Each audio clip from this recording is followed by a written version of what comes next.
Good morning সবাইকে। কেমন আছো? নিশ্চয়ই সকলে ভালো আছো, আমিও ভালো আছি। সকালবেলা উঠে আমার ব্রাশ করা, চেঞ্জ করা সব কিছু হয়ে গেছে। চায়ের জল বসিয়ে এসেছিলাম, চায়ের জল ফুটে কমে গেছে। একটা নতুন কাপ এনেছি, এই কাপ 4টে এনেছি শপিং মলে। কালকে রিলায়েন্স স্মার্ট পয়েন্টে গেছিলাম বাজার করতে, সেখান থেকে মোটামুটি 4টে কাপ নিয়ে এসে আরও নানান বাজার আছে, তোমাদের দেখাবো। তা আমি চায়ের জল বসিয়ে এসেছিলাম, কাকিমা চা করে আনলো, সঙ্গে আছে টোস্ট বিস্কুট, আমার আছে ওটসের বিস্কুট। আর আজকে সারাদিনটা কেমন যাবে? সকালে মাছ রাখা হয়েছে, তেলাপিয়া মাছ আর রুই মাছ। অনেক দিন রুই মাছ খাই না আমরা।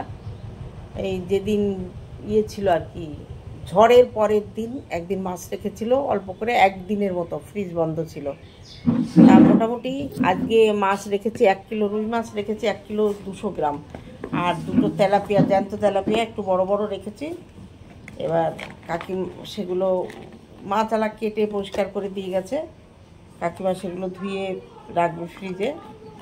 আর বাজার ফোন করে দিয়েছিলাম, বাজারও চলে এসছে। বাজার এসছে 500 পটল। হ্যাঁ না, তেঁতুল বাজারে যাওয়া হচ্ছে না। 500 পটল এসছে, 20 টাকার ভেন্ডি, 20 টাকার লঙ্কা, 20 টাকার পটল। পটল হ্যাঁ। আর কি এসছে? উচ্ছে এসছে 250, 20 টাকার উচ্ছে এসছে। এই মোটামুটি বাজার এসছে। আর কালকে আমি স্মার্ট পয়েন্ট থেকে মশলা তুলে নিয়েছি অনেক। হলুদ ফুরিয়ে গেছিলো, হলুদ এনেছি, জিরে, আমার জোয়ান, মৌরি, আর এনেছি হচ্ছে ফিনাইল ফুরিয়ে গেছিলো, ফিনাইল, হারপিক, আর কটা টাওয়াল নিয়ে এসেছি, ডাস্টার। এই মোটামুটি আমার বিস্কুট নাও বাজার। আজকে কোনগুলো? না, ও স্পঞ্জি ব্রাশ, ওটা গ্যাস মোছার জন্য। ন্যাকড়ায় নোংরা থাকলে গ্যাস আরও নোংরা হয়ে যায়, ওই জন্য আলাদা ডাস্টার নিয়ে এসেছি, স্পঞ্জি ডাস্টার, ওটা দিয়ে গ্যাস মুছবো। আজকে রান্না করব, সেদিন যে কচুর ডাঁটা রান্না করেছিলাম, কচুর ডাঁটার মাঝখানের অংশটা, মানে প্রথম অংশটুকু ভাজা খেয়েছি, আর তারপরের অংশটুকু ঘন্ট খেয়েছি ডাঁটার, আর একদম শেষেরটুকু ওই ঘন্টতে দিয়েছিলাম। মাঝখানে যে পোর্শনটা আছে ওইটা রেখে দিয়েছি, ওইটা আজকে মাছ দিয়ে ঝোল করব।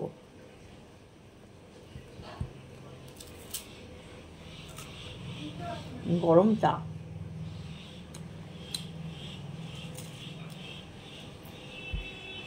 টোস্টই খাচ্ছি, টোস্টগুলো না খেলে নরম হয়ে যাবে। আমার চায়ের কালারটা তোমরা এত সুন্দর দেখো, তোমাদের পছন্দ হয়। চা পাতা তো আছেই, তার সঙ্গে থাকবে হচ্ছে এই কাচের কাপ, এগুলোর রঙটা ভালো হয়। চলো চা খেয়ে পরে আসছি। চলে এলাম রান্নাঘরে। এই যে আটা মাখা আছে, এটায় আটা একটা রুটি করে খেয়ে নেব। আর এটাই আছে কালকের ভাত, ভাতের মধ্যে দেবো। এই দেখো জল বসিয়ে রেখেছি, এখনও গ্যাস ধরায়নি, চাল ভিজিয়ে দিয়েছি। আর এই যে এই আর মাছটা, না এটাকে ছিল বোয়াল মাছ, এইটুকু ছিল 2 পিস মাছ, একটা মাথা ফ্রিজের মধ্যে ছিল। এবার কারেন্ট অফ ছিল, আমি ডিপ ফ্রিজটা খুলিনি, এরকমই ছিল। আজকে বের করলাম মাছটা ঠিক আছে কিনা। এটা আলাদা, কোনো সবজির মধ্যে দেবো না, এটা আলাদা, একটু পেঁয়াজ রসুন আদা দিয়ে করবো রসা মতো। আর এই যে আজকে রাখা হয়েছে তেলাপিয়া মাছ, আর ওইদিকে রুই মাছ। তো তেলাপিয়া মাছটা আমি ফ্রিজে রাখবো, রুই মাছও শুধু 4 পিস দিয়ে। আমি এই কচুর তরকারিটা কোথায় গেল, কচুটা কোথায় রাখলাম, যা বাবা, সেটা এটা তো আনিনি, কেটে রেখেছি। এই যে উচ্ছে ভাজা হবে, আর তরকারির লঙ্কাটা চিড়ে নিয়েছি। এই যে এই কচুটা, এটাকে বলে শোলা কচু, পানি কচু যেটা যে যা বলে, এই কচুটা দিয়ে হবে রুই মাছ দিয়ে ঝোল, মানে একটু মাখা মাখা, যেমন আমরা মান করি ওরকম মানের মতোই হবে, একটুখানি সিদ্ধ করে ফেলে দিতে হবে। তা চলো আমি শুরু করি রান্না বান্না। আর মাছটাও, কচুটা আমি ফাইনালি সিদ্ধ বসিয়ে দিয়েছি, হাফ চামচ লবণ দিয়ে দিয়েছি। এবার আমি ঢেকে দেব, বেশি সিদ্ধ করব না, 2-3 বার বলক আসলে আমি নামিয়ে দেব। এবার চলো চালটা ভালো করে ভিজুক, একটু চটকে নেব। আর মাছগুলো আমি সব সেট করে ফ্রিজে ঢুকিয়ে দেবো, কারণ বেশিক্ষণ বাইরে রাখা যাবে না। যে দেখো কচু আর রুই মাছের ঝোল সোমবার দিয়েছি। এবার ফোড়নের যে জিরেটা, এটা আমি শিলে বেটে নেব। শিলপাটা না নামালে এসব রান্না হয় না। আর এই উচ্ছেটা ভাজার জন্য আমি এখানে কালো জিরে ফোড়ন দিয়ে নিয়েছি, এবার উচ্ছেটা দিয়ে ভাজা। এবার আমি জিরেটা বেটে তরকারিতে দিয়ে নামিয়ে তারপরে আবার আসছি।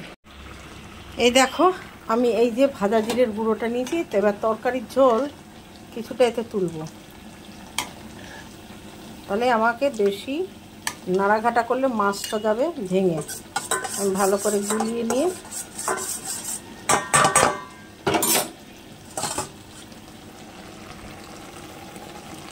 এর মধ্যে দিয়ে দিলাম।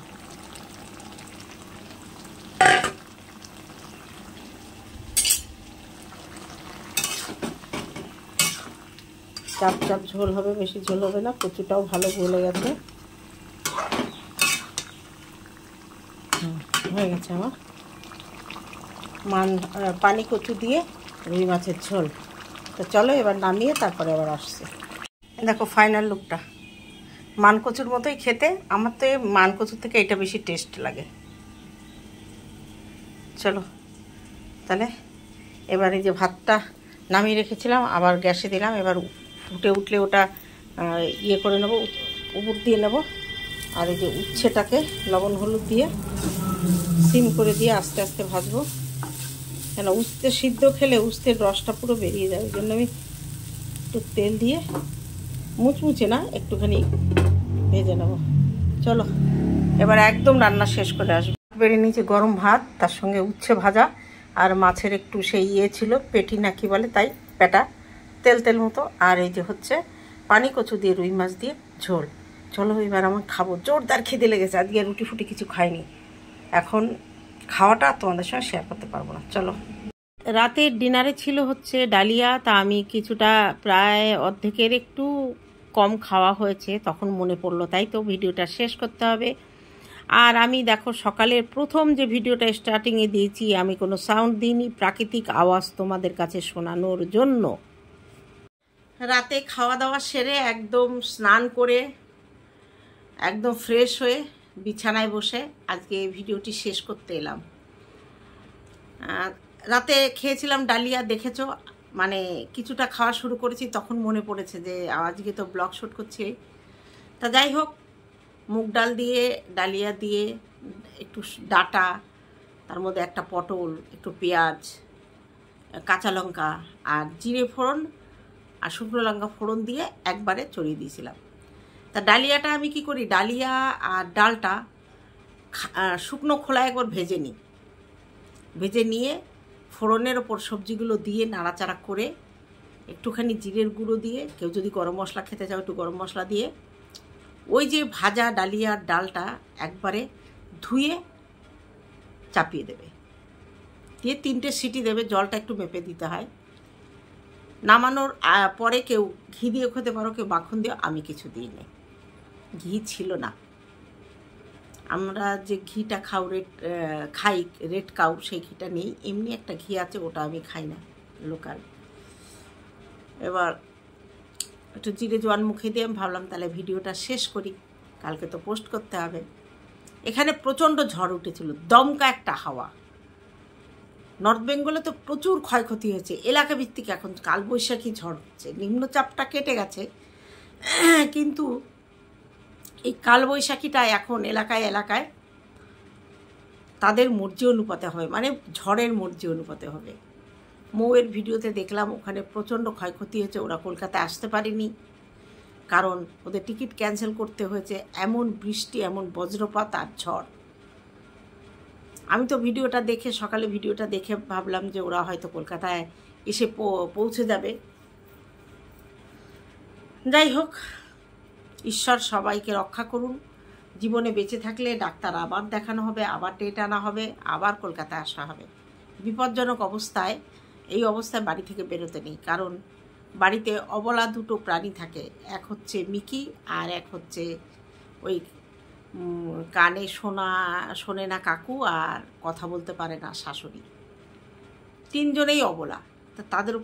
তাদের উপর এইসব দায়িত্ব দিয়ে কদিনের জন্য আসে, তারা ঠিকঠাকই পালন করে, কিন্তু দুর্যোগ দেখে বেরোয়নি। এটা খুব বুদ্ধিমানের কাজ করেছে। কল্লোল এমনি একটু বুদ্ধিমান, আর কল্লোল যে সিদ্ধান্ত নেয় অবশ্যই মৌকে জানিয়ে নেয় এবং ওরা সঠিক সিদ্ধান্ত নিয়েছে। আবার কি কারেন্ট চলে গেল? না, কারেন্ট আছে, আপ ডাউন করছে। যাই হোক, আজকের ভিডিওটি তাহলে এখানে শেষ করলাম। দেখা হবে অন্য কোনো ভিডিওতে। ততক্ষণে তোমরা সাবধানে থেকো। আর যখন ঝড় উঠবে কেউ বাইরে বেরিও না, নিরাপদ আশ্রয়। যে কেউ বাইরে থাকলেও সে বাড়ি আসার জন্য তাড়াহুড়ো না করে কোনো নিরাপদ একটা আশ্রয়, অন্তত গাছের তলায় না, কারোর বাড়িতে আশ্রয় নিও। আর বৃষ্টির সঙ্গে বজ্রপাত হলে তো একদম বাইরে বেরোনো ঠিক নয়। বারান্দায় না, ঘরের ভেতরে থাকো। অনেকে এই সময় ছাদে যায় এগুলো উপভোগ করার জন্য, একদম না, একদম না। আমাদের এখানে ছাদে একবার ওরকম বজ্রপাত হয়েছিল, ছাদের কোনা ঘেঁষে গেছিল। যাই হোক, চলো আজকে ভিডিওটি এখানে শেষ করলাম। টাটা, গুড নাইট সবাইকে।